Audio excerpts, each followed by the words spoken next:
Hello. Hello, friends. Hello, compañeros of this journey. And today is the last day. So I open it with excitement and joy, and also with, it's about also saying goodbye. So I connect to the gratitude. Also, it was so meaningful and beautiful to collect this diversity of spiritual teachers, of influence that brought us here, and to give gratitude, to inspiration that we got in our life. Maybe I add Sabina Lichtenfeld as a spiritual teacher who influenced my life, and also Madonna the singer, also to wider the spectrum of spiritual teachers. And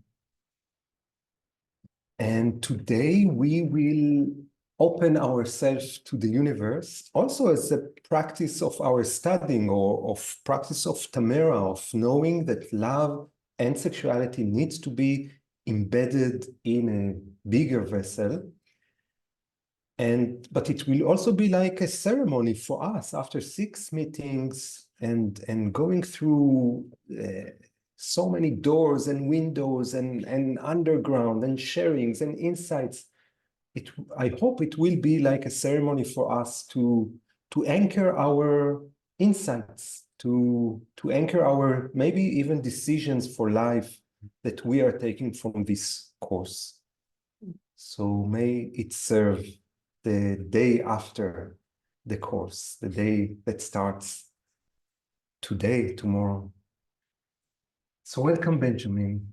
Welcome, Babette. Thank you. Thank you for being here. And I want to invite Babette to open a card for us. And maybe before you open, I want to introduce a beautiful baby that was born a few months ago. And these stone circle cards are trying to capture the wisdom of the stone circle of Tamara, our natural cathedral, which is standing in the middle of the land of Tamara. And it is used for meditation, for prayer, for ceremonies of the community and guests. And it was inspired by Almendrash, the stone circle, the prehistoric stone circle in Évora in Portugal, which led Babette Sabina Lichtenfels also to Tamara, to this land. So yeah, I recommend you to get inspiration from this box that holds a lot of wisdom. And now I ask if you are willing to open a card with the question of giving intention for our for the next 2 hours for this lesson.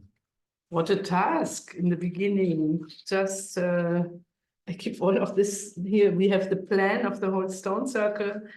Here we have the little book.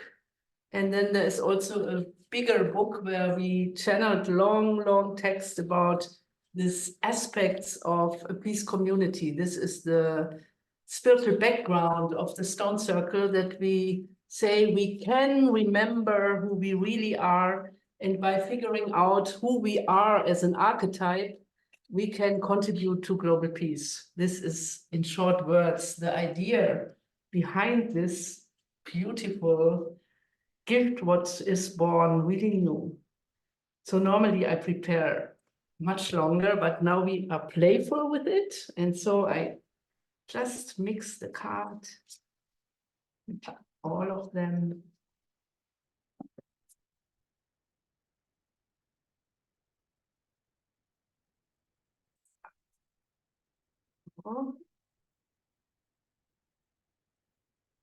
Make 3 lines. And I check what one we choose. I choose the middle, past, the now, future. I choose this one. And I'm asking for inspiration for the coming to ours and for our group body.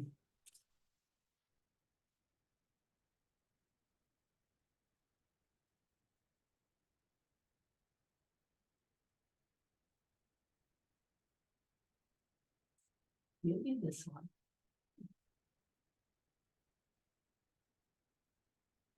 Master of sound.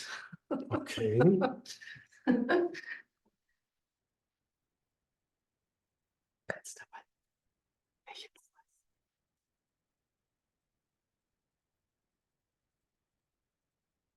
So what is the gift of the Master of Sound? For Number me, 91. yeah, for me, it's a very deep gift because I feel before there is the word, before there is our social connection, the whole universe is connected with sound. And we in Tamara, we start a time tomorrow in the morning where we are building a big instrument with the question, how is inner and outer peace really connected? And which kind of sound will have an impact to our soul to stay in peace? Not only for the community, but also to have this ripple effect for the region. And so imagine that every one of us has a certain sound and that we always can connect with this sound which carries us. I think for me, it's a beautiful inspiration. Why it's for this seminar? Surprise, surprise. We will discover. I would love to 91. 91, just to read the sentence which we have in here. Master of sound.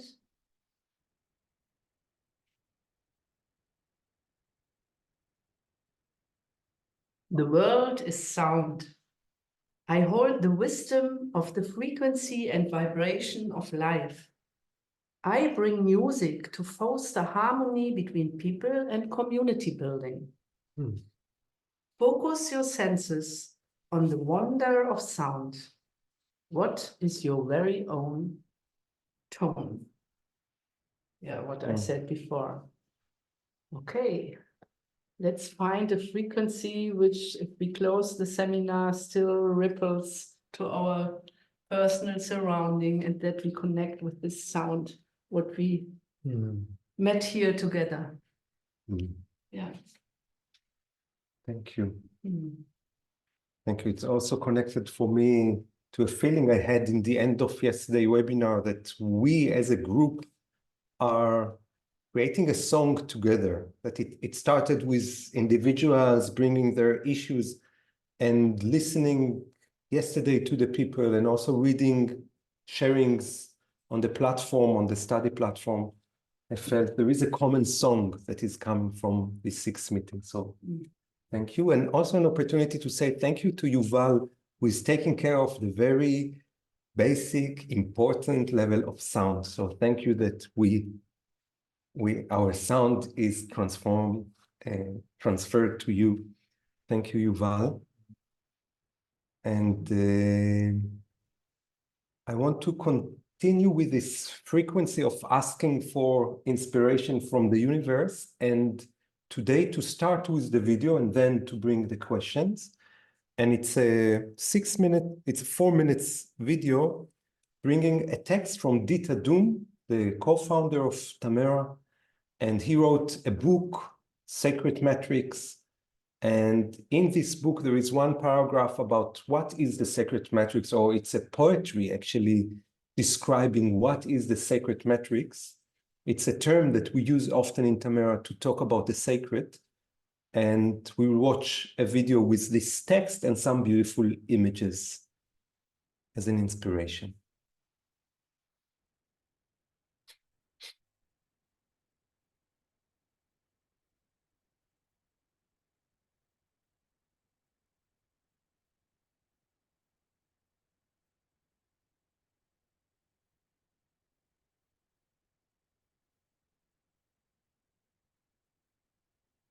I will now define the sacred matrix. The sacred matrix is a cosmic network of love relationships between all beings. Between all beings. a basic cosmic pattern of all life. This network, or this basic pattern, is laid out for all of us and is inscribed, written into the nuclei of all humans, all fellow beings, all children, all grandparents, all races and people and all animals. Everywhere there is the same basic pattern inscribed into the DNA. Everywhere the pattern is identical. It is the same pattern. And due to this identical pattern, there is a tendency towards unification in evolution. All want to come together toward the one. Teilhard de Chardin wrote wonderful things about this and dedicated his entire life to this. And people coming to Tamara feel this. With all the difficulties there is a joy for unification. And this longing more and more reaches consciousness. So here are people who work for this unification between people, between humanity and nature, humanity and water. Those are basic movements of the project. And at the center of this unification, of this oneness, is the experience of the sacred. This is a fundamental experience of humanity, the basis of all of the foundations of all religions. The founders of religion all had this fundamental experience at different times and different cultures, and they were overwhelmed by this reality that was way stronger, that suddenly broke into their lives. It was the experience of a sacred reality from which we have moved far away. And we attempt, so without dogmatism, without church and religion, we try to open the path towards the sacred once again. And free sexuality serves this as well. It's an important component, not just that we revive ancient mystery knowledge, but we also add new elements. For example, the element of free sexuality. Because otherwise, we human beings always coexist in a hidden layer of mistrust, disbelief, suppressed lust, because we just run straight past the truth. The basis of the new community is truth and trust, and according to the sacred matrix, we need the liberation of sexuality. And this will for truth connects us with the sacred matrix. Suddenly, we see the structure of the worlds.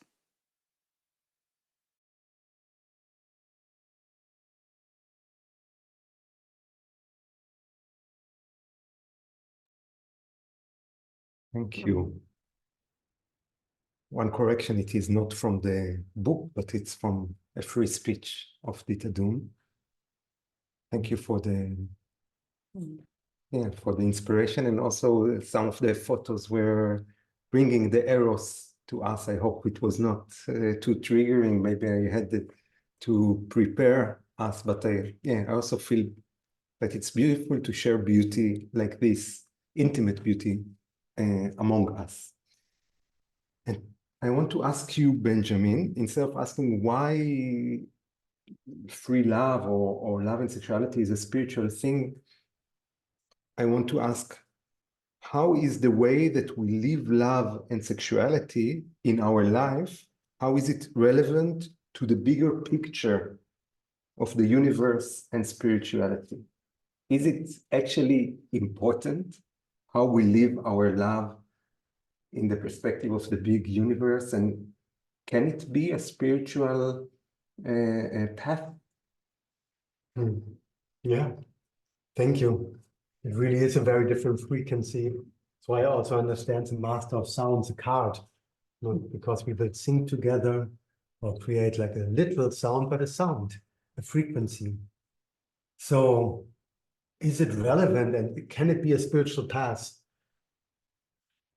Somehow my understanding of sexuality and love, and there's a distinction, but is growing that it can only be a spiritual path or not a path of healing. Both have so much to do with seeming opposites, different polarities, different poles joined together or relating in a tension, in a dance, instead of a conflict, that it's very hard for me to imagine healing spiritual path without profoundly considering these energies and these areas of our lives. Sometimes it's also a little bit humorous to me that we think and discuss so much about it because, okay, then there are definitions of spirituality. Now, I will make it very short. I think Peter Doom, it was also mentioned, there is a reality and a source that brought me, my consciousness, whatever that is, into life. And maybe for some years, I think I know a lot about it, and I learn, and I think I know almost everything. And then I learn more, and humbleness starts to set in more and more with maturity, I guess. And then you know, like, wow, we really know so little, where we come from. And then oftentimes I remember, like, when you become father and there's a woman and you have a beautiful connection, there's this miracle of life forming in there. And these questions of like, what is happening there? And who is doing that? It's like inevitable to ask these questions. And then to say like, and that our current explanation is that that happened because of a sexual union, because the mother and me. And there is so much mystery in it that I think sometimes it's really bizarre to ask whether that is part of spirituality, because it is the very factual channel how we from some other reality come into this reality.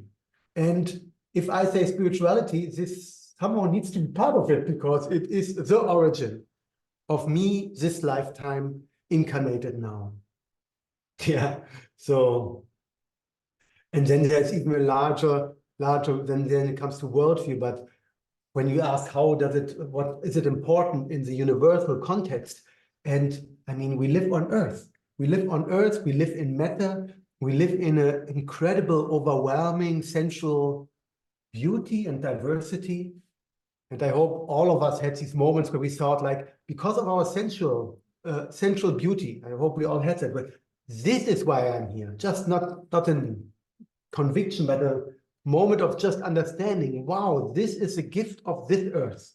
There might be other planes and dimensions, but here it's taste, it's smell, it's touch. And so, yes, it's very relevant to have a clear relation and not blocked energy and not a cultural that taboos it. I mean, it really, the further I zoom out, the less sense it makes. If I look at the whole, it's like really bizarre that our cultures have so much taking it out. Yeah. Thank you. Yeah. And I want to connect your answer to a question that we got from Janie. And she says like this: there is a part of me that is shaming of my desires and longing for sexual intimacy. Could you speak about your work with shame, both in yourself and in the community? So I want to ask you, Babette, why all religions, as far as I know, almost all religions are putting so much shame, so much separation between the sacred and the sexual? And actually, is it for you a spiritual path, free love? Also, in trying to answer Jamie, how do we deal with the package of shame that we got from the society, from the religions?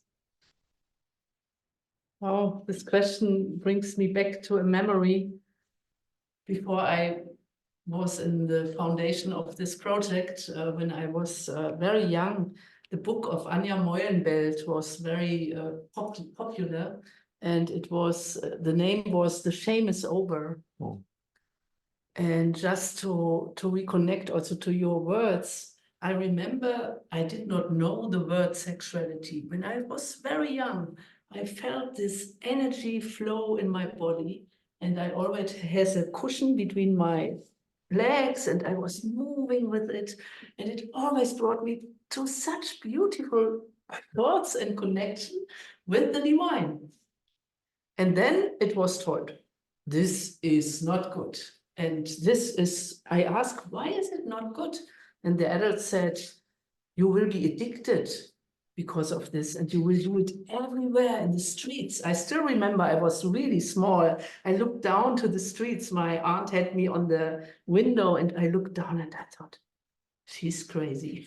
I will never do it in the streets. And it was such a moment for me with like a contract with the divine, that I will look for truth and not what people tell me where I already feel it's a lie. Wow. Yes, in a way, the what we call sexuality, isn't it a miracle what this kind of attraction between two, I would now say in a polarity, brings together to unity. I often say a sexual deep eros encounter is the same what we do research in finding enlightenment. Some has to become monks to come to this enlightenment, and others go the path in matter. This for me is this amazing miracle. And that with this encounter, now especially when we speak about sexuality between men and women, the third enters, a baby comes out. Shouldn't all our churches be full of this celebration of this miracle? And I feel, in a way, it's always about unity, polarity, diversity. This is a mystery in creation. And when we are conditioned, even when we are very small, that this thing is bad, is dark, is ugly, brings us to hell, then of course we come into fear, we come into this kind of hiding things, not to be transparent anymore. So for me, this is right in the core. And there we developed a kind of punishing God. How much in the some centuries people tortured themselves because of their own lust, and how much war about that we had to marry is connected with a lot of punishment, with a lot of cruel actions. And in the core, I think, because we would be free if we would dare to go for our longings. So there would not be this kind of domination anymore, but we would come out of compassion for life. And if I'm speaking of spiritual connection, I would not speak about God behind something. It's in the core of life. And their Eros knows this. Eros is the wisdom of always changing, and something is not changing. How is this connected? Yeah. Thank you. Beautiful. Mm. Beautiful. And for the question, I would add 2 sentences, I feel, just to connect it also what we had the last days, that there are many ways to work with shame. So, and one discovery of mine was that shame is really such a low frequency. It just has, it's almost like it's sucking energy out of the most lively things, difference in anger or even sadness. They all have functions. And shame is really only to make us governable, back to that word. And it's really man-made. Other energy moments are also in nature with animals. You see what you then could call anger. It's not emotional anger, but you have the same energy, or they are sad. But shame, you don't know that with animals. I don't know what animals would do so that I project shame. Of course I can, and that's striking for me, how man-made it is, how self-made. And can I interrupt and ask, and maybe God made the shame in the humans? I just read a book that we are the only animal that our face can become red out of shame. And that this actually helped us to become so social and to be busy also in a good way of what others think of me. So this ability to become red in the face is also, it's God made it. It's not we created a structure, a social structure. Interesting. I never thought of that. Interesting. But the things we are ashamed of, we made. Because it's not, I didn't turn red as a child when I was naked or had my first erection. No, this is man-made. So what we connect to it. Yeah. But the other thing is really interesting, probably a little bit too much for me to integrate now on the spot in my thinking. There's one more thing that I really directly wanted to say about shame and how to work with it. The point is, in community and in creating transparency, you take so much power away from shame. You know, I'm always ashamed of this and I always try to hide it. And then I speak it, it feels terrible to the whole community, but it is gone. This burden, this claw is gone because, you know, I mean, I admitted, I gave it, it felt terrible. And then, wow, actually, I'm still alive.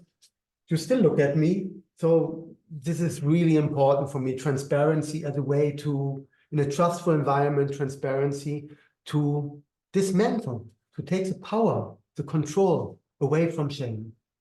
Yeah. I want to just to say something to your question because it feels relevant for me. For me, the red color in my face normally would not be combined with shame. Yeah. And for me, it was such a, for example, when I met someone, I knew the red color comes. It was out of joy, of my body shows, I feel attraction. And then it's, wow, I was so ashamed to push it down instead of allowing it. So be proud if you find some red color in your face that your body tells, it reveals, it shows. And exactly this God, what we created, I don't believe in anymore. I studied theology and I think we gave a lot. We created a spirit which then had a big power over us. But it was created by us with our conditioning, with our thoughts. Yeah. Thank you. I saw Hasti raised her hand, maybe not anymore, but I also want to open for your questions for the issue of today. If you want, please raise your hand, the Zoom hand. Hasti, do you want to bring your question? Yes, I think I didn't have a question. I just want to say about the topic of shame. I was thinking that maybe it's more embarrassment that we experience, which is, to me, is like, it is more come from inside than shame is come from outside.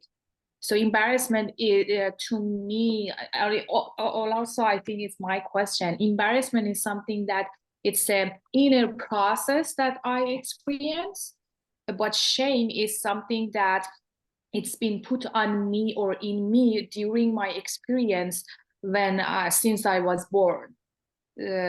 So that was my question. There's a difference between embarrassment and shame regarding something put on me from outside or the embarrassment. So, and to me, embarrassment also is sometimes a good tool to know if your action has an impact on another human being that you weren't aware, and it's a little bit like hurtful or harmful. So the embarrassment comes from me witnessing the impact of my action, and then it comes to me. Where shame is like someone say that you are bad because of that, that comes from outside. So my question is that also, do you have this difference in your answer? If you'd like to share. Thank you. Thank you. I don't want to take us into a philosophical discussion about the place of shame in humanity. We all agree, I hope we all agree that the steps of shaming humans for their sexuality was a way to govern, was a mistake in the history of humans that we need to heal now. And still you can refer to the comment or to the issue if you wish.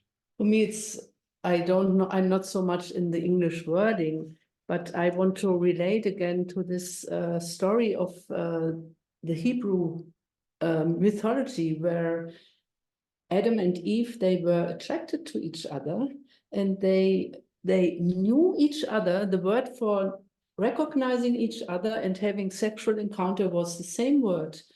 And this was, they ate from the tree of recognizing, of knowing each other. And this was the forbidden thing. And for me, this punishment is so deep in our souls. And to discover this, and I think it is a human gift that we have the possibility of reflection, that we have the possibility what comes from inside, and see what is guiding us, what is making us acting, the witness. And there it is a big difference that we face what is coming from inside and what is coming from outside. And to know this inner is so important. Often we are not even aware, because the conditioning is even much stronger than the awareness for what is happening inside of us. Yeah.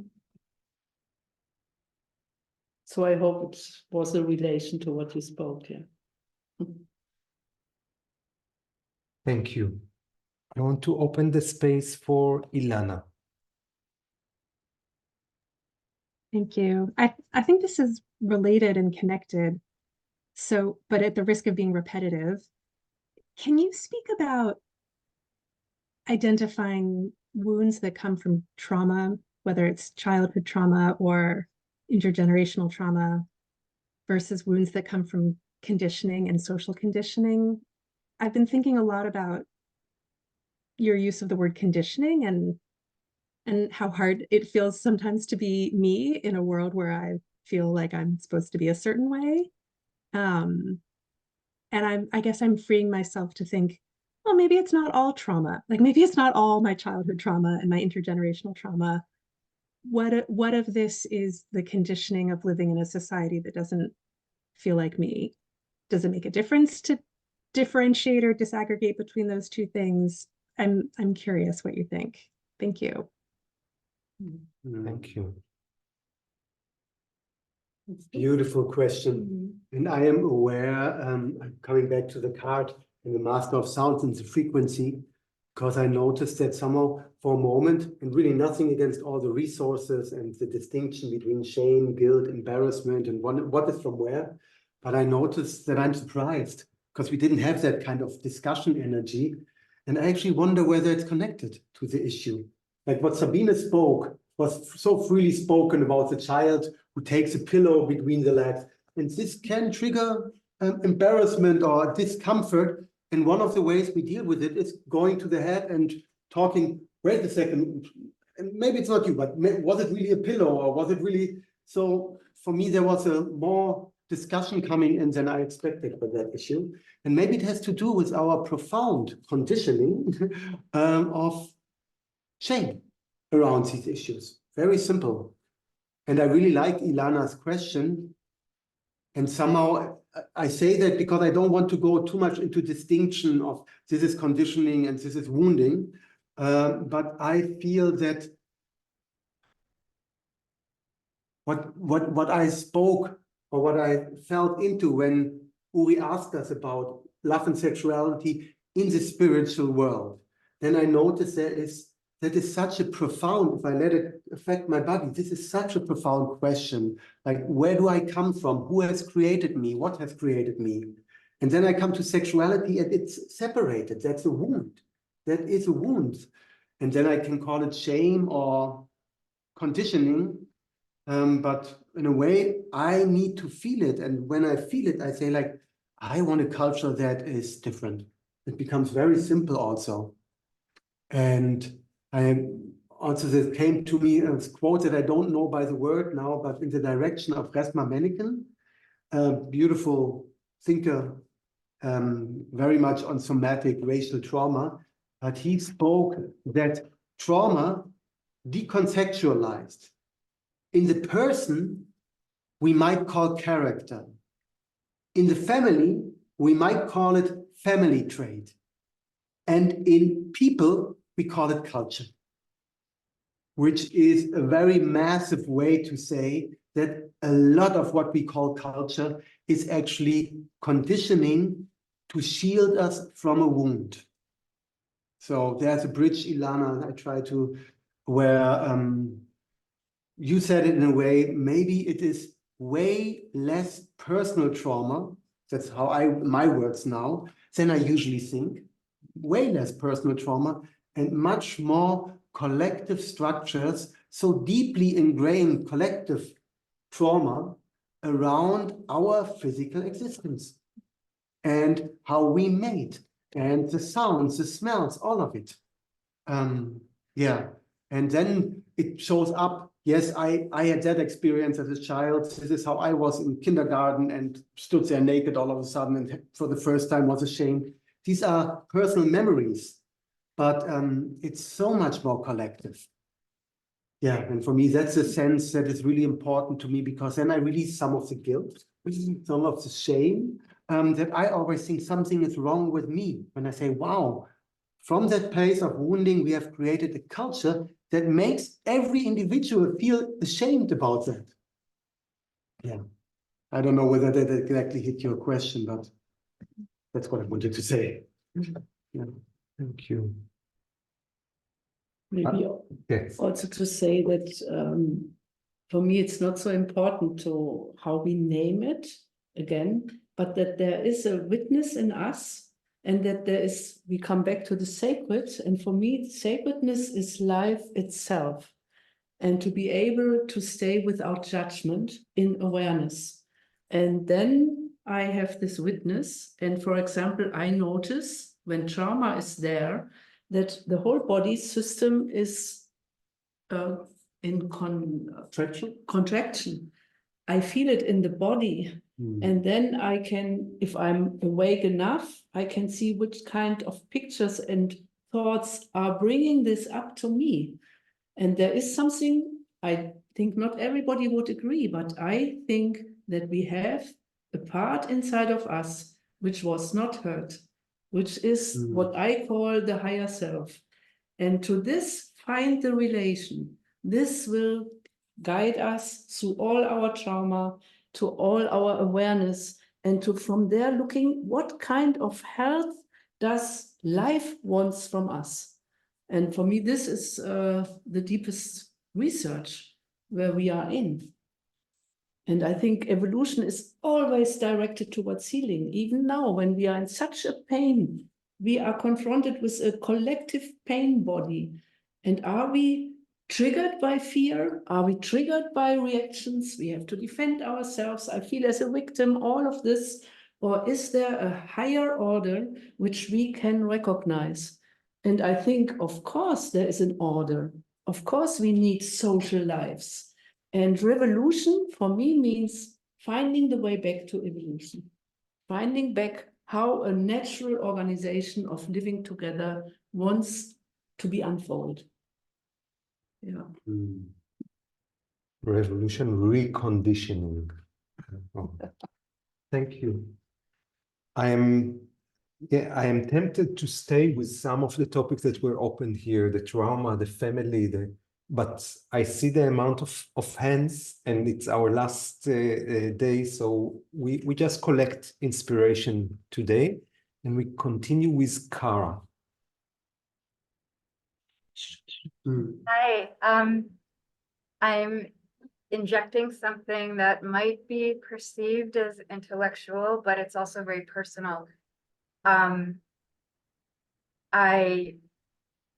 feeling a little bit invisible, like when everyone says Merry Christmas, and I was raised Jewish. I don't practice Judaism, but I grew up very religious. And what you're saying about sexuality, from my perspective, people I've known in my life, is most pronounced in Christendom, in the Christian world. And Judaism, I can't speak to Islam, of course, but in the Jewish tradition, it's regulated, but it is not a sin. It's considered a double mitzvah on the Sabbath. Procreation is a very good thing. There's nothing about immaculate conception. There was a thing about men not spilling their seed, but I also had sexual self-explorations as a child. I don't know if my mother was aware of that, but I never felt any shame around that. I ran around the house naked. My parents walked around in their underwear, and this was like a nearly Orthodox family. So I did not experience shame around the body. And in fact, in Rabbinic Judaism, a man is commanded to satisfy his wife sexually, or that is grounds for divorce. So that's a kind of radical,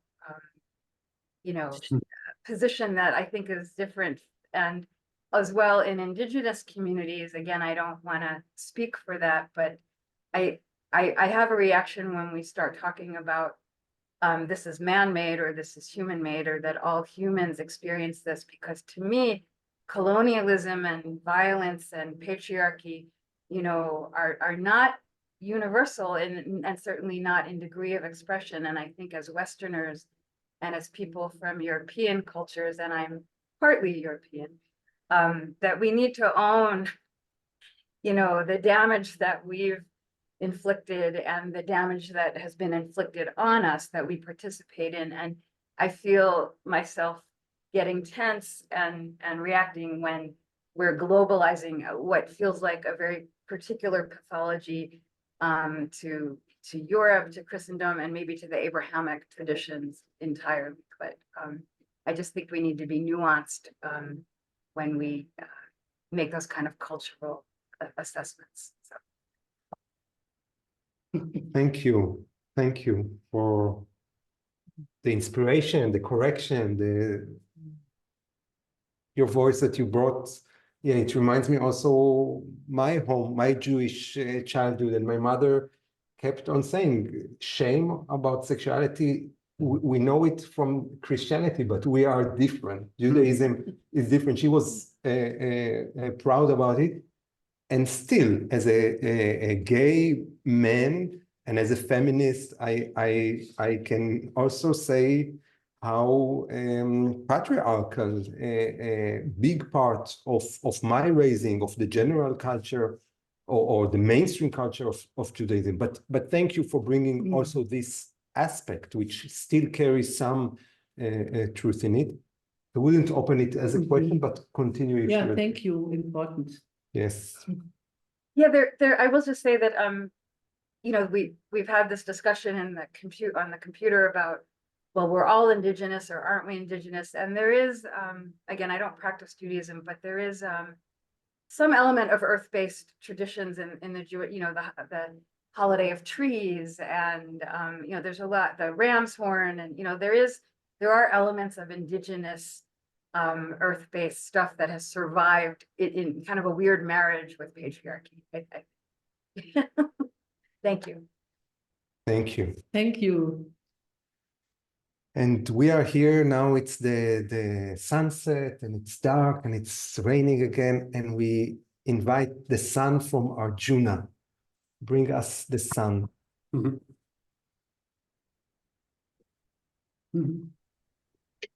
Hello. No. Where are you? I'm in the States. I'm in Massachusetts on the East Coast. Yeah, I feel I don't have a question prepared. I have an itch or a longing. This theme of eros and love and spirit and soul really comes together for me in the experience of recognition. And I really appreciate your using that word.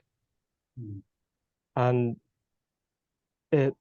just hearing you speak of this theme of recognition and to know and to be known as a profoundly erotic spiritual experience clarified something in my own heart, which is that in the moments of my own life that have been the moments that feel like home, the moments that I seek always. I've had that experience of being known and knowing, of mutual recognition. It could be with my partner, it could be with the tree, it could be with the cosmos. It doesn't really matter. But then I also know that that cosmos in which recognition is the natural state is far away most of the time. And that seems, that far awayness, that perception, that experience of far awayness, whether or not it's the truth, feels like the wound, the primal wound of myself, perhaps. I mean, I feel like it's not just myself. And I want to, and I guess in that, I also feel the invitation to live my life as a hope, as a prayer for that recognition. And I want to ask you as elders, your advice, your wisdom. Thank you, thank you, thank you.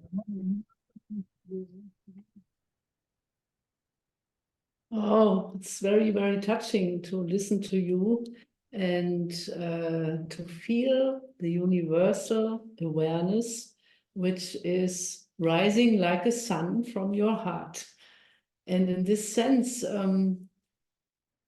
I was reminded to what I said before, that we all have a higher self, which is beyond time and space.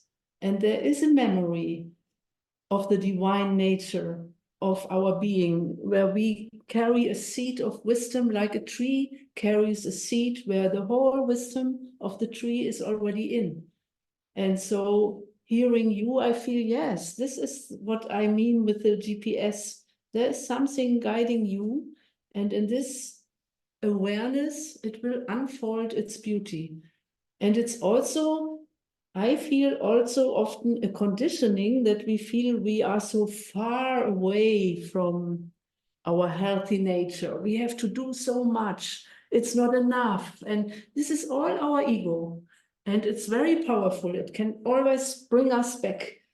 And for me, the conditioning question, whether it's religion or culture, it's more that I feel that there is a mind in me which wants to distract me from my real self.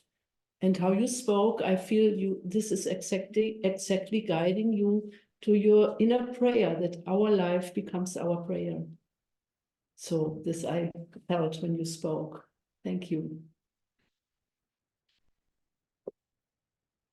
Anything to add? It was beautiful. It was beautiful, and I mainly hope that this state or this inquiry that you are in when you speak like this, that it grows strong enough, that it comes from the inside, the motivation to manifest it as culture or with people.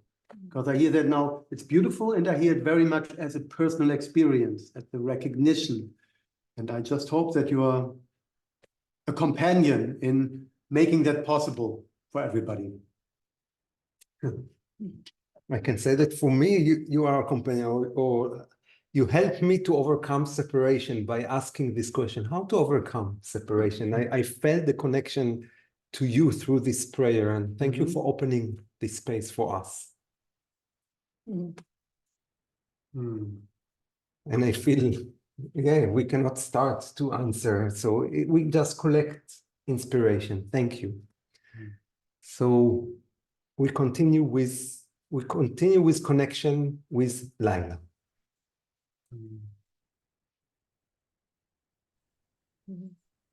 I don't know if the question really fits for today, but I'm just going to put it out there and then we can see. I've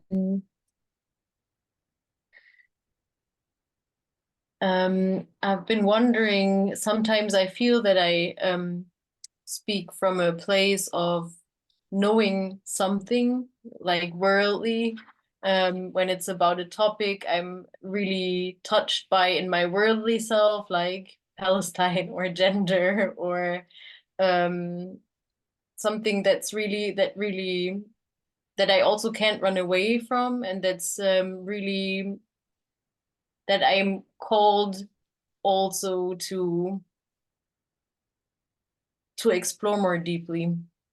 And then when I've had the situation with my partner often, then sometimes I'm telling something and another person feels like I'm talking too much about it, or something is too much.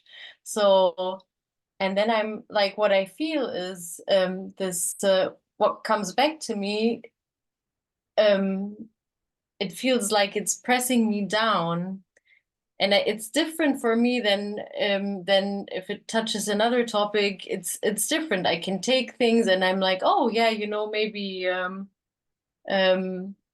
let me listen to you or what. But it's something I'm so deeply I'm so deeply in, like, rooted in.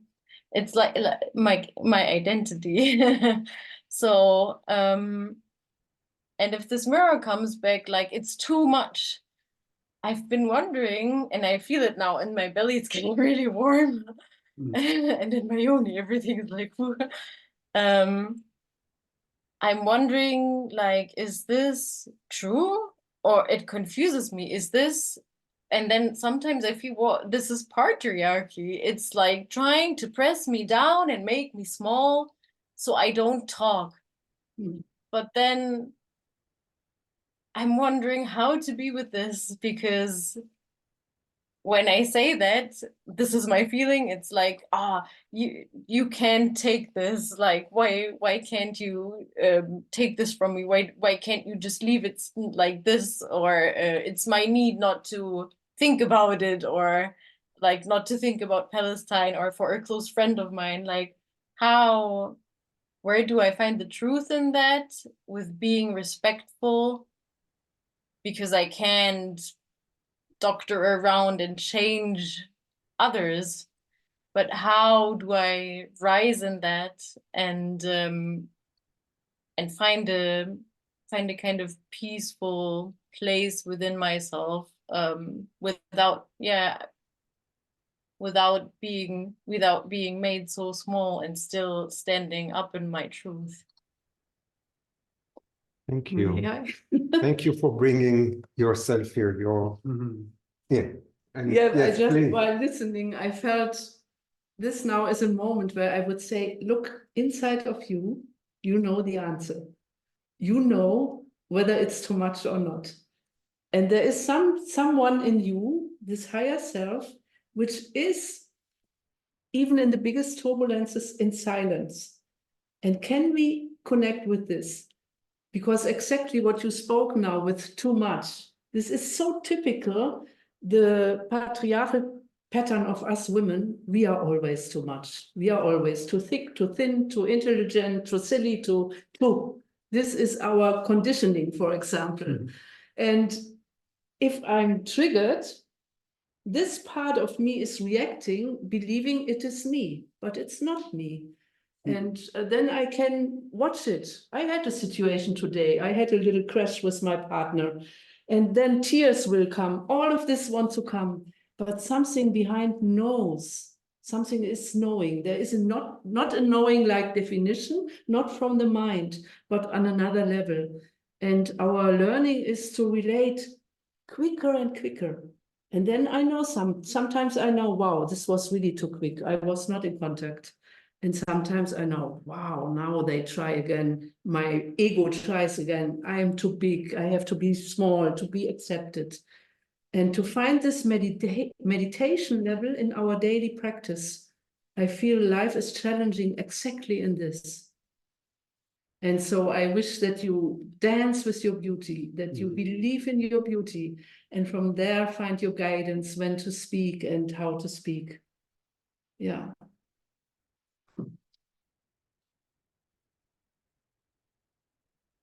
Thank you. I'm surprised by the answer, because I also believe in community and in feedback from others, and it's not the feedback from the society and the feedback of your boss, but the feedback of your friends and people who really love you and really know you. And sometimes, for me, sometimes this is more help than my inner voice, which is so influenced by the conditioning. So it's so, I don't have this access that you have to what is the truth behind everything. I sometimes I need the feedback from outside. This is no contradiction. Yeah. No. But I would say you also have this, and you know more than you. Yeah. You want to? No, it's good. Okay. I'm laughing. It's getting humorous in me. It's getting humorous, but it's good. Okay.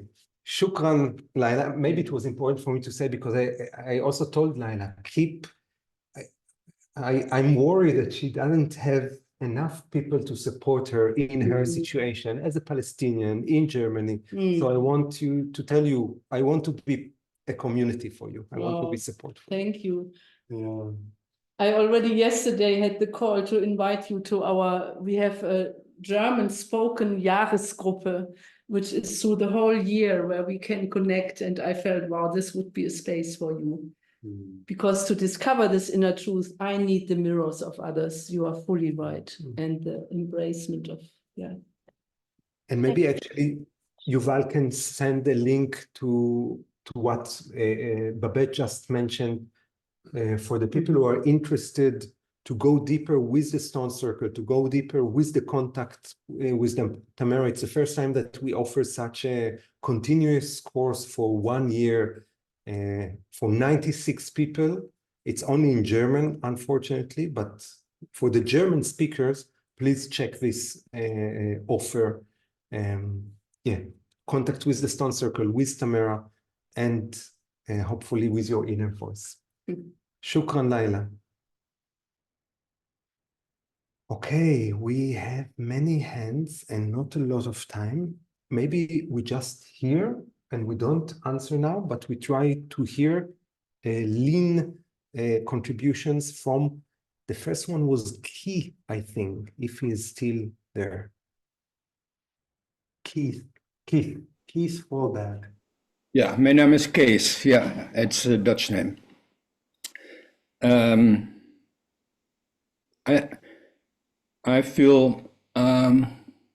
felt very nervous before I spoke, and I felt like a part of me didn't want to speak, but I felt encouraged by the master of sound, I'm disappointed about this course, and I feel a lot of resistance, and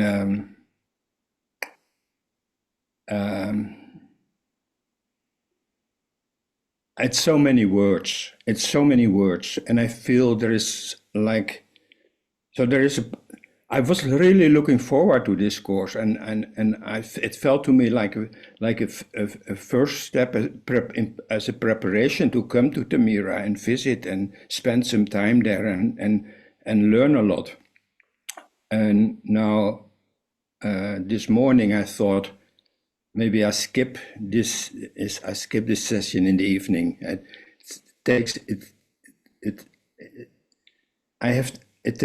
It costs me so much energy to really concentrate on all the words that are being said, and sometimes it works, and sometimes I hear beautiful things. I loved the one session about the queer and indigenous approaches, and I felt there was a level of reality that there was not so many words, and the words that were spoken were so true to my heart, and I'm thinking a lot about why is this happening to me, and maybe it's an opening to a different kind of understanding.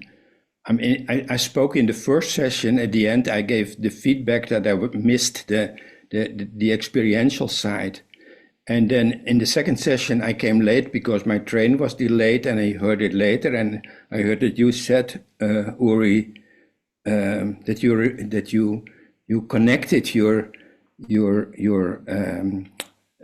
vision, that theory and thinking is important.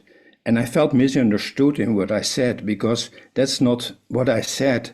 I agree that I'm a thinker myself. I love thinking. I love a good theory. That's not what I'm against. But then I shut up after that. I didn't speak anymore. And so this morning I thought, will I go back? I won't speak. But now I'm speaking, and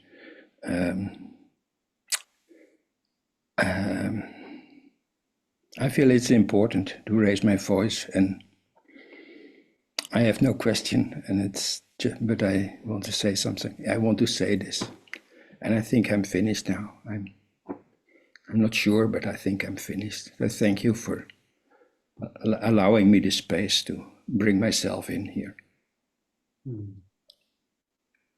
Yeah. Thank you. Thank you. Makes me sad, but I heard you already the first time, and I don't experience via online seminar. For me, is a difficult situation, but we give our best and we hear you. And sorry for this. I'm sorry. Yeah. And thank you for sharing. Yeah. I feel it's a step also of, it shows your trust also to share your disappointment. Usually people who are disappointed are angry, closing the door. And yeah, thank you for staying with the disappointment and with the connection and transparency. Thank you for the feedback. We continue with Sarah. Actually, and what I notice now, I would really love to have a short resonance from Benjamin, if you could give something. In what way? What kind of resonance? Well, did it resonate in any way with you when I spoke? It resonated, yes, but no, I would need something that you want to know from me. Did it resonate? It cannot resonate in me that you didn't get the experience that you wanted to have. How can that resonate in me? What do you feel about it? Yeah, I don't feel much about it. I think I cannot say that I'm sad. This would be really exaggerated. Yeah. Okay. I appreciate your honesty. Yeah. Yeah. Okay. Thank you. Thank you again for daring to say what you need. Okay. And I want to open for Sarah. Hi, can you hear me? Well, I noticed that I'm a bit nervous after this. That was coming up, and now I feel like I'm jumping completely with the in between all of these. But one of like the really big topics for me have been, because I've been doing like quite intense Vipassana meditation for 2-3 years. And what I would like to share or talk about, and I'm very happy to receive any feedback or comments around this from everyone participating. But because there's now that we speak about spirituality, and I have never before have had any issues with my sexuality or expression in my whole life. I've like felt that I'm quite a sexual person. But after I started meditating, there's so much around this like craving and aversion, and then I talked to my teacher, and I asked about polyamory and like having multiple partners. I've always ever been monogamous, but I've also had like lots of attractions towards others. And now I just faced this situation when she was just basically telling me that we're like practicing, you know, to come towards loving kindness and metta, which I'm like all about. But I noticed that like I have just completely shut down my sexuality. I'm just like seeing it as craving, and I'm seeing it as craving. So I'm seeing it as like something that I should just be equanimous about and not react to. And this is super emotional. But yeah, so if you have any thoughts on that. Thank you for your tears. Talking about shame as theoretical and then experiencing shame, I feel. What came to me was my Vipassana experiences, and now I'm not with you in your practice, and I don't, your teacher. There is so much craving around love and sexuality. There is so much to dismantle, not as shameful or bad, but so much as a conditioned scarcity. I mean, so much of my desires when I walk a spiritual path with it are around social status, self-approval. So much of what I feel is my sexual desire has to do with my with things from the outside and with things that I feel I don't have. So craving is attached to it. And then there is something deeper, I feel, in the sexual stream.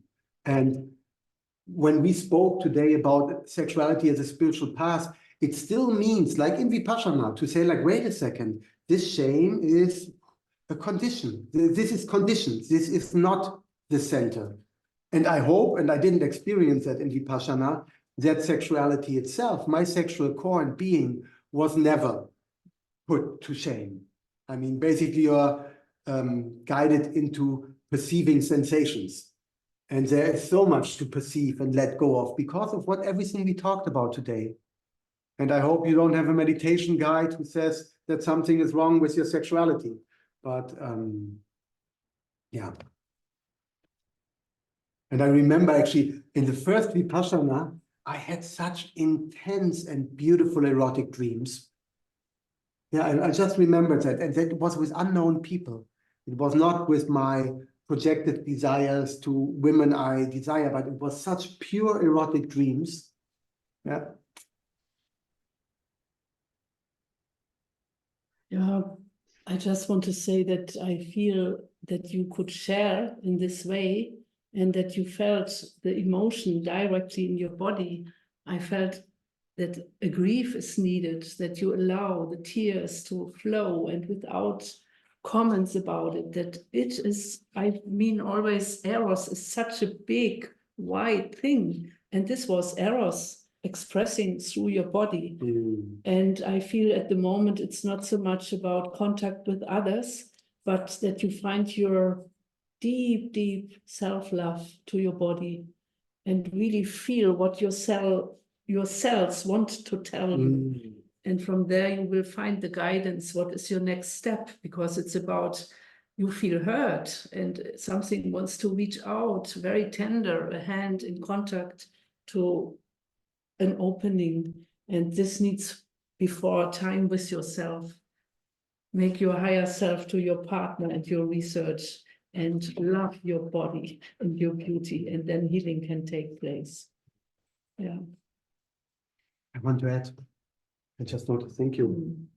When Sabine talked, I noticed something, and that is, again, not against or for Vipassana or any specific spiritual path, but I notice that I live in a time where if I am in the need of guidance and orientation right now, in most cases, I would choose the advice of a woman that says, this is how I connect to my sexuality over many of the spiritual lineages.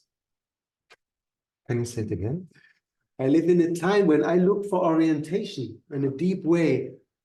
Most of the time I would ask a woman for advice who is connected to her sexuality instead of a man who is from a lineage. Thank you. Yeah. And we know I have one more thing to kids. Kids, are you still there? Are you still there? Just okay, thank you. Just wanted to make sure. Because I noticed that also both of you asked, like, so what do you feel? And I can say, the way now I didn't have much resonance and I didn't feel this needs a lot of space now. I'm happy that you spoke. But of course, if we would be in a seminar in one room with time, I would try to find out what you mean more exactly, and are there deeper layers to your resistance and how to support you. I said that now in this context, I said like, okay, thanks for speaking it, but not much to say about it. But I didn't want to leave it dangling now, so give you resonance on that level. Yeah. Thank you. Good. Thank you. Wow. Let's take a moment to hold all the movements in the heart, to hear, to open our hearts to stories and emotions and experiences of life. Thank you for the harvest of today. Body practice. Body practice. Thank you. Exactly the time of body practice. And then we'll also have breakout rooms, so you will have time to share with each other about the issue of today and also the conclusion of what you take or don't take from this course.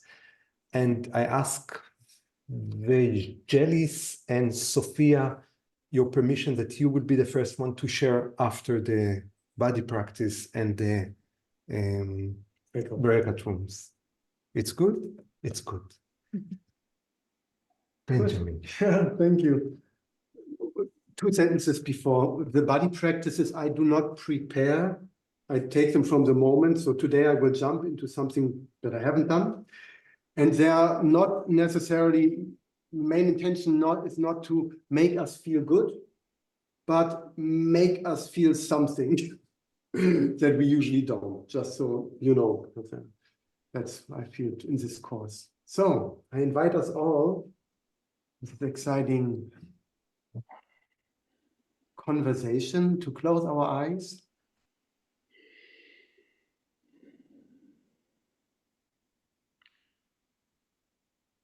And just for a moment, allow us to perceive that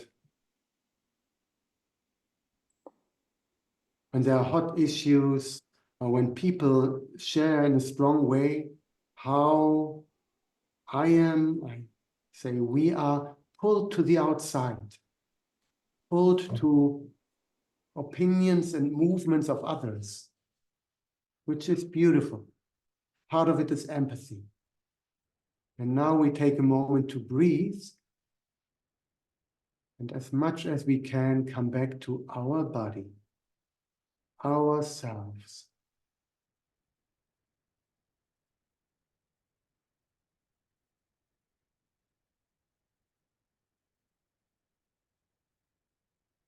And with every inhale, I try to feel more of my center, my inner space. And with every exhale, I let go a little bit more of the influences that come to me from the outside.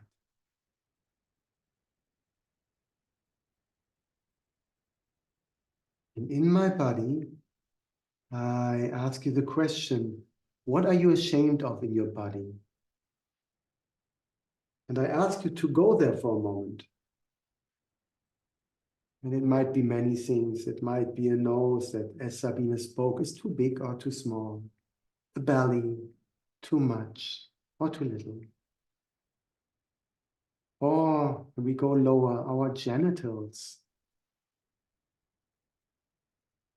Or even to the back, the end of our whole digestion system, our anus. And we are all closed eyes. We sit here with our clothes on, safe space, but just go there for a moment to a place where you feel shame.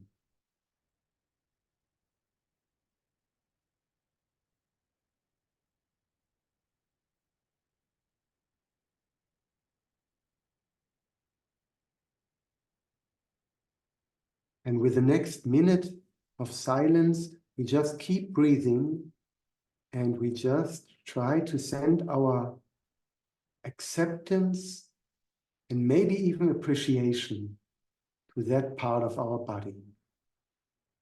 All too big, too small, too dry, too wet, too anything goes away, and we just say thank you.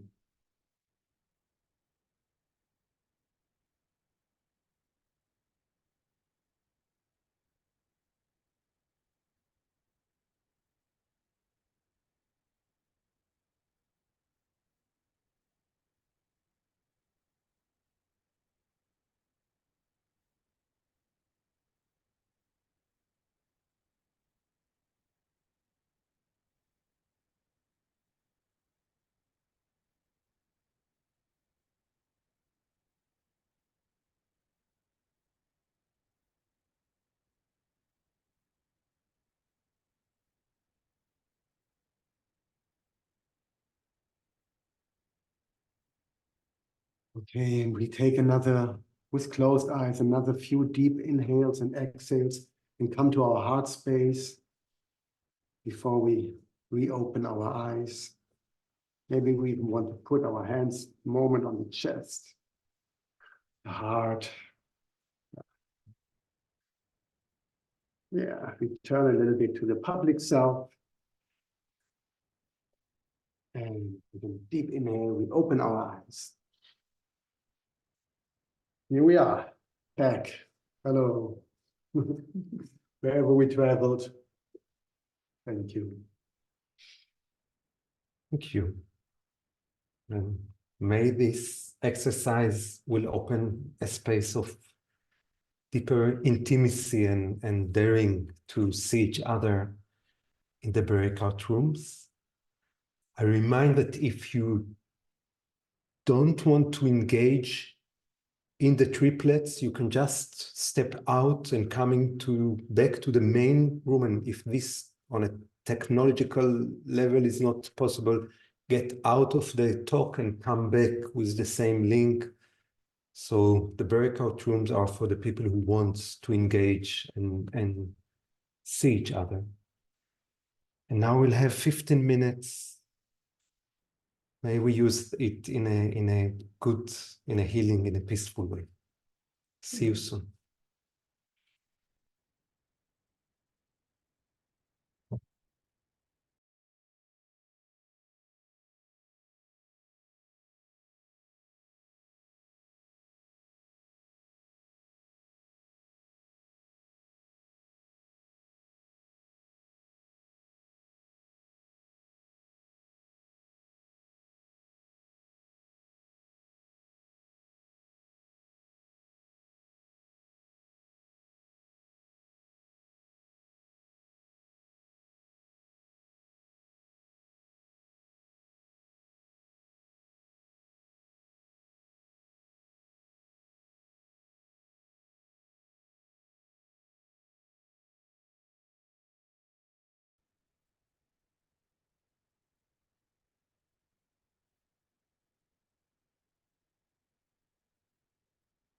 Okay.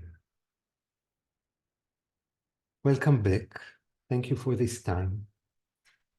Thank you for the shining faces that I see. And we have 25 minutes till we say goodbye. And we would love to hear from you, actually. So we would love to dedicate the next 25 minutes to hear as many as possible from you. So it's a common responsibility when you share to know that we would love to share with all of you. And we'll start with Sophia and Vegelis, and everyone who shared, who didn't share till now, who has the invitation is to share an insight. So we thought even to hold it a bit as a ceremony. We will not give feedback, we will not answer, but we want one by one to say one moment, one insight, one idea that you take from this course. It doesn't have to be, I changed my life and I dedicate it to this. it can be, wow, this moment touched me, and this touching I want to remember, and I want you as witnesses for this commitment or intention of me to remember this point that was touched. So this is the invitation, and anything is possible beyond this invitation. And we start our ceremony with Sophia. I love the idea of ceremony, but I do have a question and I need some feedback. So please after me. And it's specifically, I would love to hear more from Sabina, because I really need a woman's voice more in that. So I struggle because I am in a position where I mentor lots of young people, and also, you know, both male, female, but also many young women. And that's in like my everyday life, but also in groups sometimes, because I help with groups and there are many women, you know, I connect to, younger women. So I've seen violence that comes, like sexual violence against young women, and abuse of power against young women. And there is always this dilemma of, how much do I interfere? How much do you ever step in and say, hey, this is not cool, stop it? Or do you respect that everybody's like personal journey, and if you interfere, you may do some damage, or you do a little bit of both? I mean, what do you do? Because my need and my feeling is like, I want to interfere. I want to go talk to the man. I want to go protect the woman. I want to tell her, and I'm saying men, women, because that's more usual. I've seen also the opposite, obviously. But I'm particularly interested in, like, how do you deal with when you see this violence? Thank you. No, you. Yeah, this is a big question. And for me, it's the most important is that we create protected spaces where we come to know about ourselves, that we can learn to set our borders. And of course, there we just have, often people are not even aware that they were abused. So we need to create the spaces that this can be shared. And I know women who many years later said, oh, 10 years ago, what happened to me was not okay, but they invited this. And so we have together figure out that I always say the best protection will be that we learn to know about ourselves, and then we can set borders. I know so many women, they are not aware how much they attract the interfering of someone, and then they are not able to say stop. So for me, it's much more about creating those spaces of trust where we come to this kind of awareness, and from there setting the borders. And of course, if I see injustice happening, I will speak. I will say, look, this I feel is not okay. It's our learning to speak and not to stay silent. And to say more for this seminar, it will be too much, but it's a very important question. I again relate to the book. They knew each other there. We wrote a long chapter about Me Too. This question of the Me Too movement, and how can we support that people really share what happened to us, and how can we, with education of sexual and erotical wisdom, protect ourselves. These are, for me, the two lines. Yeah. Thank you. We give an orientation of not more than a minute for a person, so we can listen to everyone, and we try. And Vagelis. Yes. Hello, and thank you very much for this webinars. This is Katerina with me as well. We are from Greece. To touch what you said, something that I resonate with from this seminar is this feeling of community, even through our screens. It's very strong, and how we can feel very touched by each other. And also for me, all these different perspectives on the common subjects is amazing to have, to open my mind to so many perspectives. But coming back before the break with the rooms, what I had to share was something that I connect many dots with people sharing, and it was about being wild versus being governable, and how can this have to do with sexuality and spirituality. So my personal experience, it was a process when I was not feeling so sure about myself to take my own decisions, and in the same time being interested in spirituality, following different cultures, different teachers. I tend to think that what they say is correct.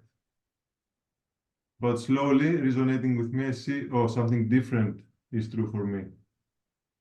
And this moment, trusting my inner guidance versus what is given from outside, it was not very easy in the beginning to accept that, oh, the truth is different from me, because what I'm hearing from outside is coming from a guru or somebody who knows so many things, you know? It's a spiritual practice, but I feel different. So this, for me, was combined with connected with my inner self, being wild, taking my own decisions, and not being governable even in a spiritual level. So how people can take this step to trust more into this. This is what came, touching all the pieces together. Thanks for Thank hearing. you. Thank you so much. We take the inspiration and we continue with Thomas. Thank you. I was going to share something very similar to Vagalis. I'm really amazed what's possible on the level of connection, even though it's just online. That is the feeling that I had when logging off. We really are a community, and it's possible also in the breakout rooms to really share and speak my truth. And that's what I will always remember from this course. Thank you. Oh, thank you. Arwen. Thank you. I'm currently a nomad, and I'm in Greece now towards Germany, and every day I was at a different place. And I was not sure about taking part in an online course because I love to use all my senses, and I was so touched how I feel connected with you all. That's, it's with me too.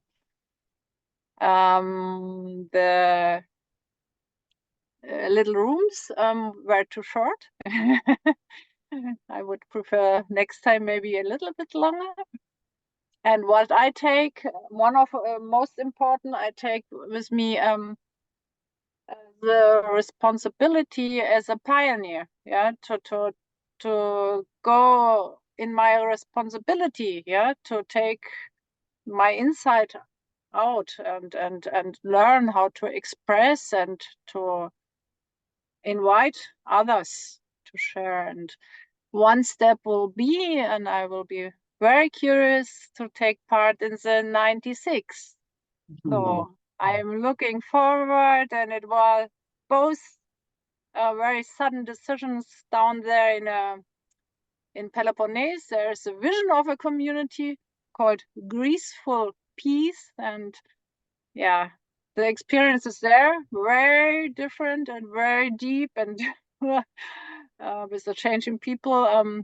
I made the decision to take part here, and I'm very happy and touched. And tomorrow I see one of the members here, a young woman, Elena, and I'm very happy to meet her in real. Evkaristopoli.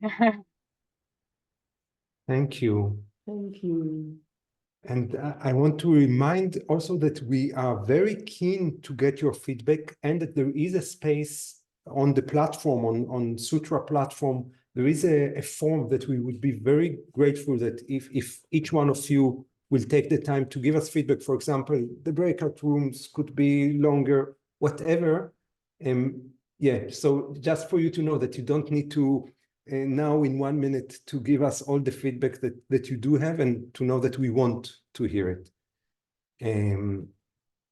We go to South America, Costa Rica, Ross. Okay. Hi. So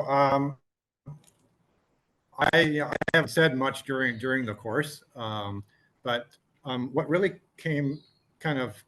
comes to me, especially from today, is if I'm sharing something with someone, and what should I say, what shouldn't I say, I always look at what is my intention in sharing something, and when I share it, I have no control over how it's received or interpreted, but I know what my intention is. And so if my intention is to come from a place of serving the other person, or a place of love, then I want to go ahead and share that. But it always comes down to my intention, and if my intention is good, then I'm not going to really experience any shame or guilt around what I was doing.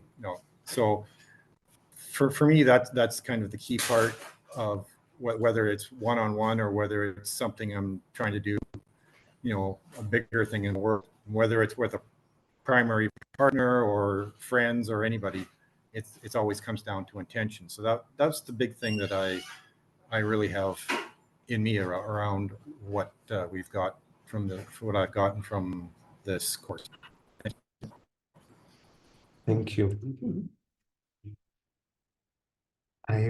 To release some tension, I want to ask if we can stay another 10 minutes. I know that it was a long day, so it's mainly a question to you and then also for you. But if you say yes for it, I feel it will be a gift for the group that as many, yeah? So now I ask the group or whoever cannot stay for another 10 minutes, maybe you do like this in the Zoom, and then at least we hear you the first.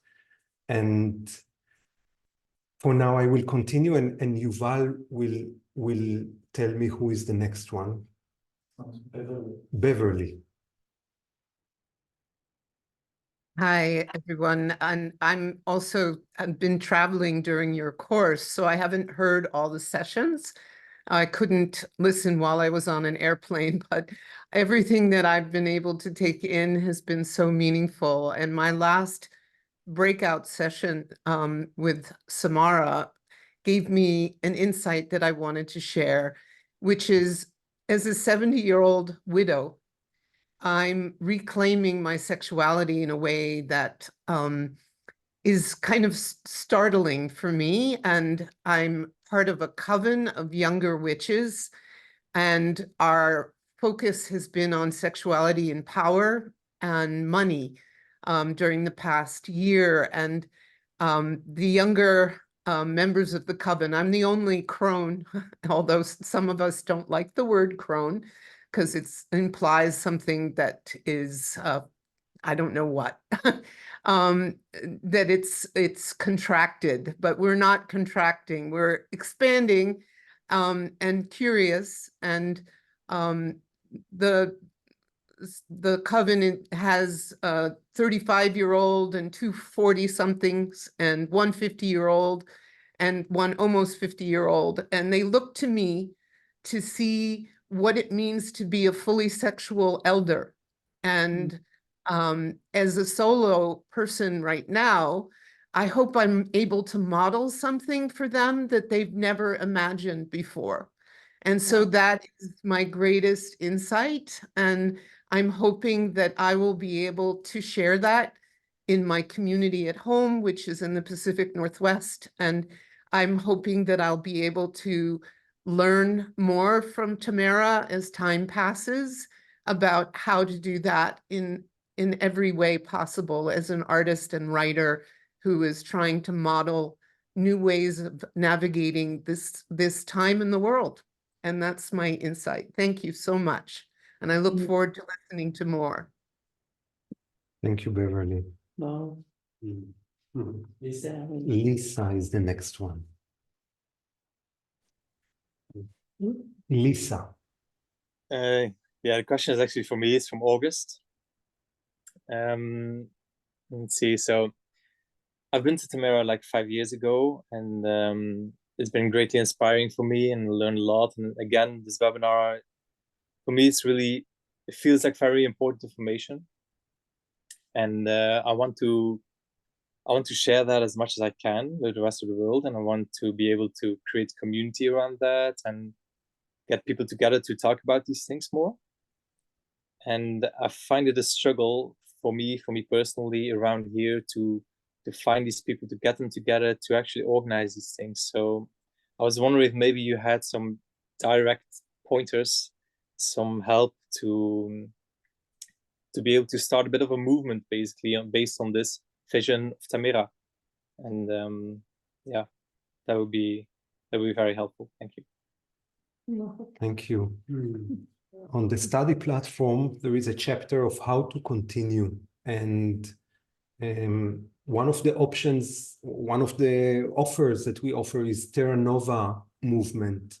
So you will get there the link and even the password for a more intimate space for people who are touched, inspired by Tamara and wants to study together. It's also online and also in person. So this is a beautiful option for your question. And that's it for now. And we move to Adriana. Thank you very much. I'll try to be short in honoring of everybody's time. What I'm taking with it's so much alignment. I feel almost difficult to gather where is actually something new. And there was something new I've shared in the platform. Thank you for that as well. But one of the things I want to speak about or two is this point that you both made some time ago, one of the webinars, about community does not need to be people we like, but people who share values. And I am coming to that challenge right now, because I've been trying to build communities with people I like and they like me. And in fact, what is upon us right now, it's the values that we share. And then not liking, it's actually, the more I know that person, the more I like them and the more they like me. So that definitely can come secondary. So that's what I'm taking. I'm also taking your amazing capacity to hold space that showed me that one of the reasons we get women, we give support for women to speak first. It's not just because, oh, men had their going. Maybe it's also because it takes us a little bit time, slow down. And that's what I get as well here, is that we've been 6 times together, and now it's when the truth really starts coming and the vibration. And for me, that's why sometimes maybe we invite women, because we need to slow down. So thank you so much for mirroring that for me as well. Love you all. Thank you. Slow down a bit, we take a breath. Thank you. David. There's a lot that could be said, a lot that I'm grateful for. The thing that I want to share is that I've been very deeply touched and inspired by Sabina, by her ability to compassionately connect with where people are at and quickly bring them back to the truth of they know the answer inside them. It resonates very deeply with me, Sabina.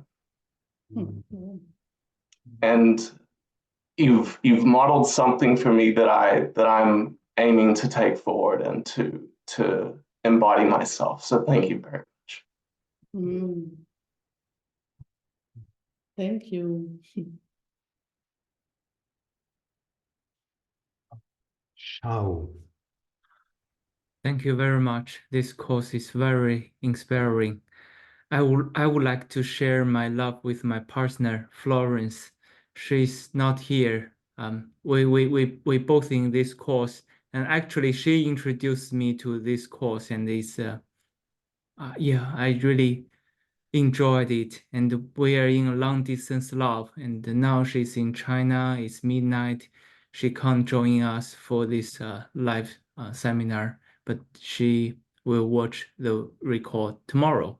So I would like to see, even if we're not together physically, it's still very good or wonderful opportunity to learn love together. Actually, I see some couples here, and actually, to be honest, I'm jealous. It's good to be physically together, and yeah. So I won't tell her in advance. So tomorrow, when Florence, when you see this, it will be a surprise. Yeah. Thank you. We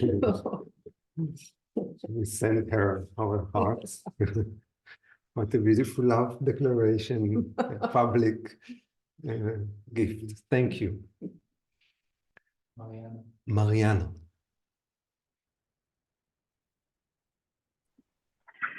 Thank you for time.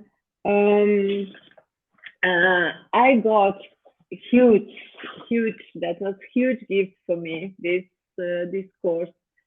So a few, the strongest things like free love, like for me, that means that I am allowed to explore it, and that I am allowed to heal it, and that I'm not only allowed, but that I have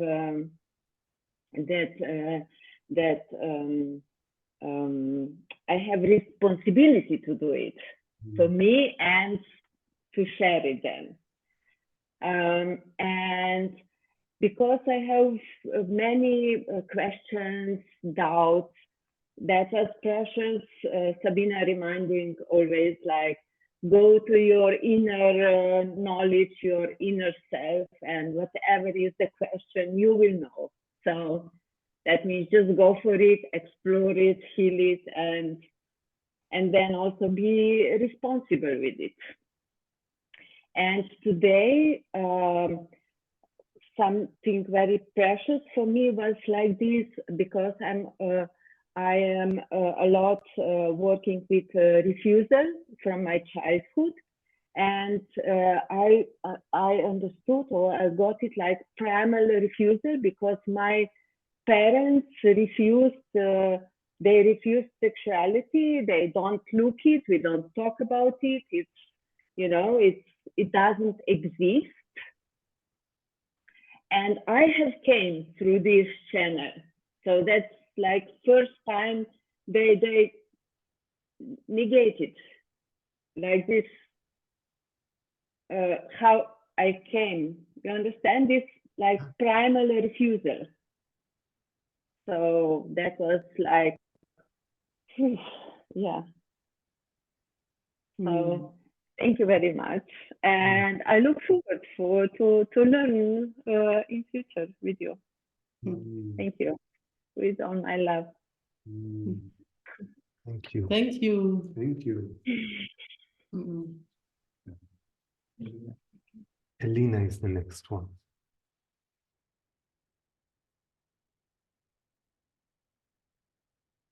Hi. So thank you so much. It's really inspiring, and especially I connect with Sabine a lot on many things, on all the views about cosmos and the indigenous parts. I was in Tamera in 2012, and I really loved it. And I would really want to go back, but I have a little kid now, and I don't know how that works. Like, I can't really go, I guess. It's not allowed or something. But I want to say about like how free love was conceived. Every time I was telling somebody, oh, I'm going to do this like course, and I'm so excited. And everybody was like, oh, you know, those hippies are doing like, I don't remember who mentioned it, like lots of sex with lots of people, you know, like all the time. And it's so like so reassuring for me what I believed in my heart, that it's not that it's, you know, it's about spiritual connection and partnership and honesty and how it relates to politics on so many levels. And you know, that it's effort. It's not just people who are open and just do whatever they want, hurting each other, like, you know, but consciously trying and trying again, and, you know, trying to be to make something work that is not that easy at the end of the day. And yeah, it's really gives me hope about the world. So thank you. Thank you. Janie.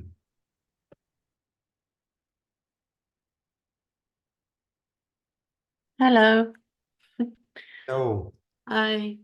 A couple of things. One was in the video with your from your partner Benjamin, and she spoke about, I love this idea of inner civil disobedience.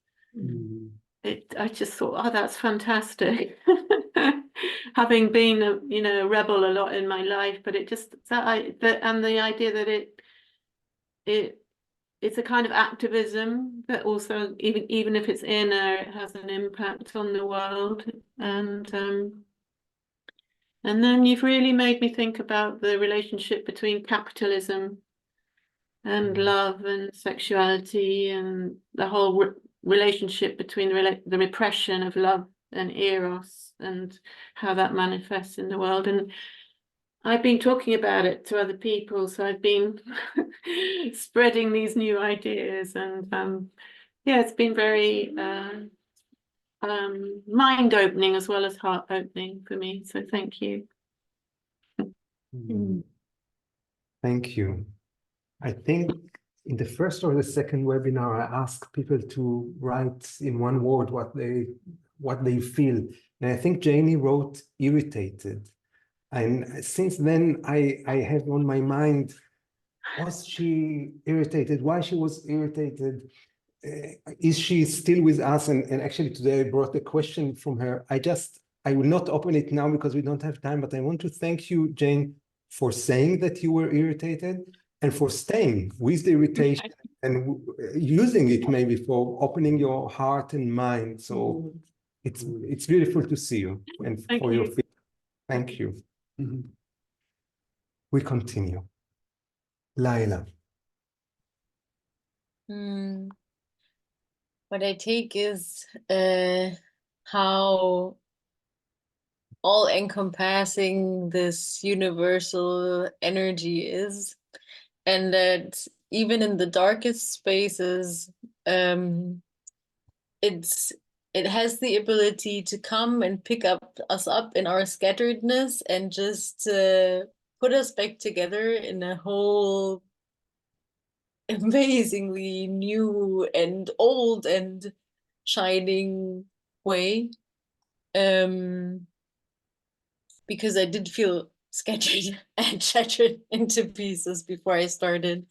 And personally, it's yeah, I feel it.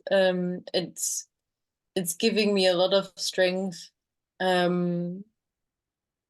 to speak from my heart and to stay with my heart, even in these very, very hurting times, like to stay true.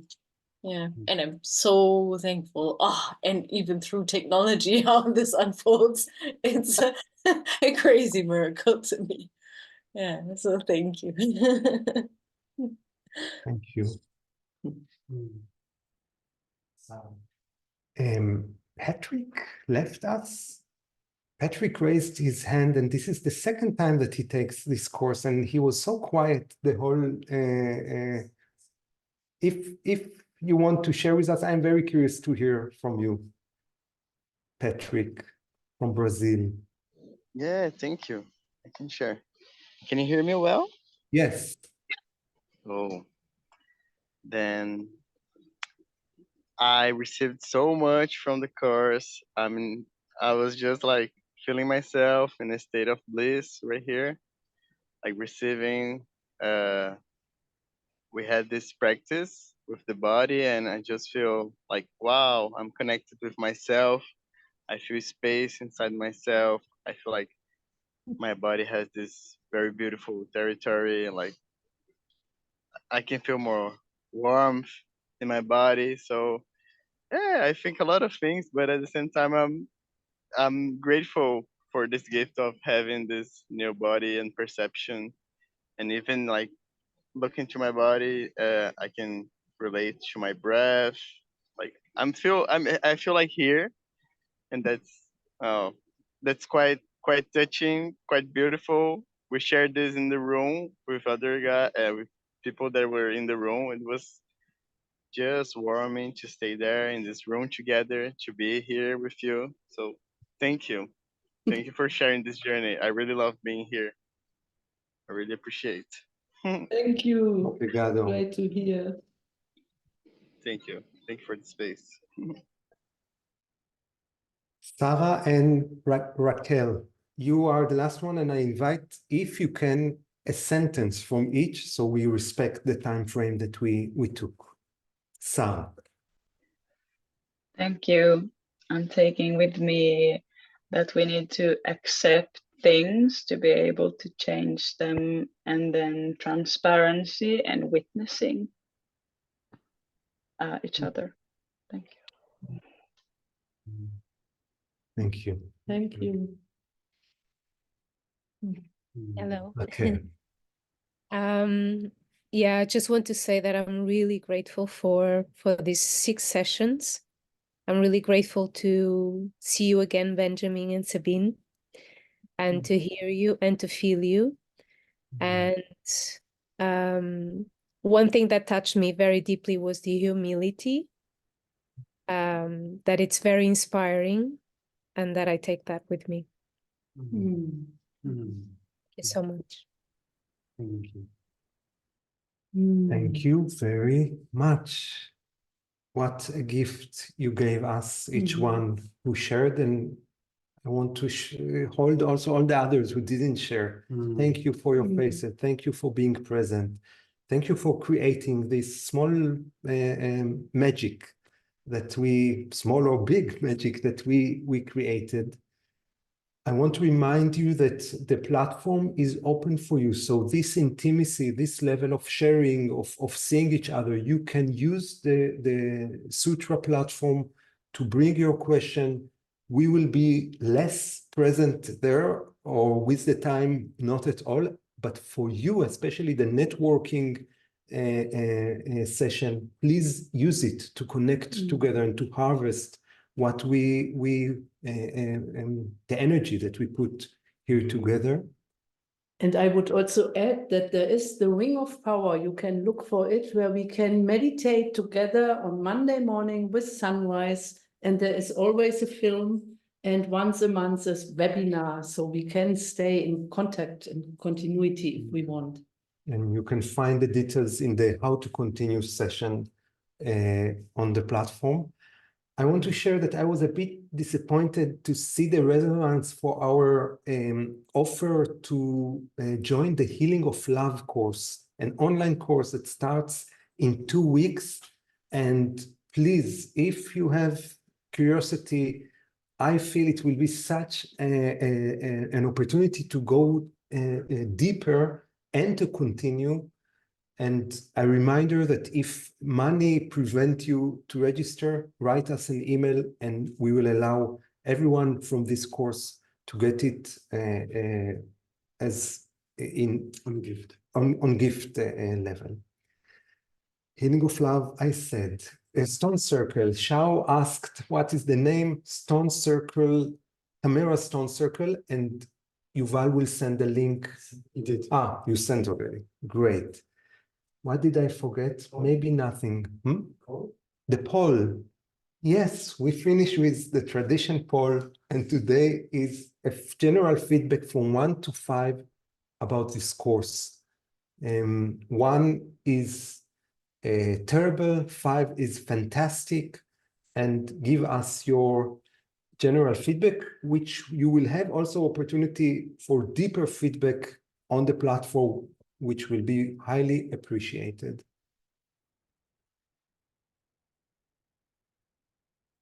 According to the results of the poll, I see that Keith is not with us anymore, but we hold also his feedback. Thank you for all the ones who are here. Thank you for all the ones who watch us, watch the recording. Yuval, can you show us the faces of the people? Great. And now, bye-bye. We say goodbye in your language, from the heart, our ceremony, and see you soon. להתראות. Bye-bye. Much love. Thank you. Thank you so much. Bye bye, Obrigado. adeus. Boa Obrigado. noite. Até à próxima. Isso. Adeus. E paz, muita paz. Hasta luego.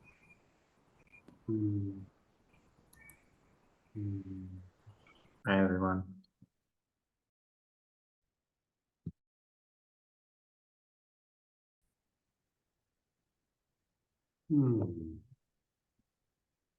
Immer noch welche da. Tamara ist Dies ist noch da.